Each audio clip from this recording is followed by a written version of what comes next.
All right, so where we left off was electrolytes and their importance in the body, and the fact that they carry a current, or allow our nerve impulses to transfer messages throughout our body, so our body needs them. Okay, so that's one important thing with electrolytes, which are charged particles dissolved in a solution, typically water. Okay, so on worksheet 2.2, I asked you to identify who dissolves in water and who ionizes in water. So those are the two questions. So polar dissolves in polar. So I would say it dissolves in water. But polar goes along with covalent, so it does not ionize. Covalent substances do not ionize because they don't contain ions. Okay? Nonpolar would not dissolve in water. It is not like water, and it does not ionize. KF is ionic, and it is a soluble salt, so it dissolves in water. And because it's ionic, it ionizes into K and F. This is sugar, C6H12O6.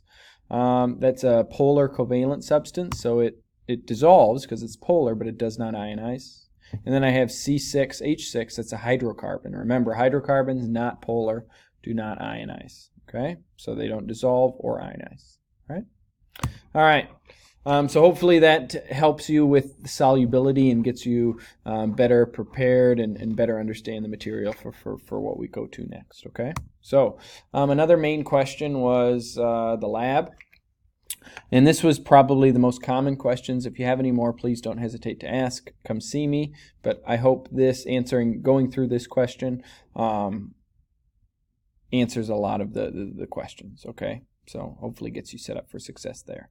So question number 3 on the lab, this is on the back page. It says the concentration of barium ions in any solution can also be determined via gravimetric analysis. This is just like what we did in lab, except instead of using a Buchner funnel, just using a regular funnel in gravity.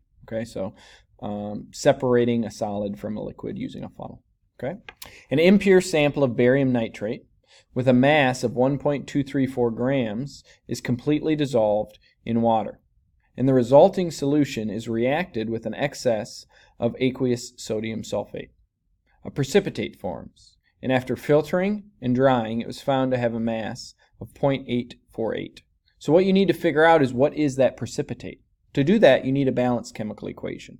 So what I do is, I know barium nitrate, it says barium nitrate is reacted with excess sodium sulfate. Okay. Now, what do they predict? Now, to predict a reaction, this is how I do it, and I would recommend doing the same thing. You identify the charges of the ions. So barium's +2, nitrate's -1, sodium's +1, and sulfate's -2. So I've identified the charge of the ions. Now, what happens in this reaction is the positive ions switch places. Because a reaction occurs, barium and sodium switch places. So barium's new partner becomes sulfate. Sodium's new partner becomes nitrate.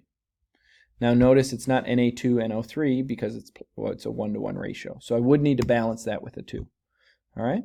Now the last thing I'm going to do here, because you need to know which one is the precipitate to do the next questions, is identify their solubility based on my solubility rules. Barium nitrate is aqueous. Sodium sulfate is aqueous.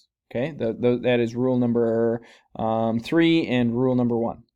Barium sulfate, if I look at rule number 5, sulfate's soluble, but barium sulfate's an exception. That is the solid, that is the precipitate.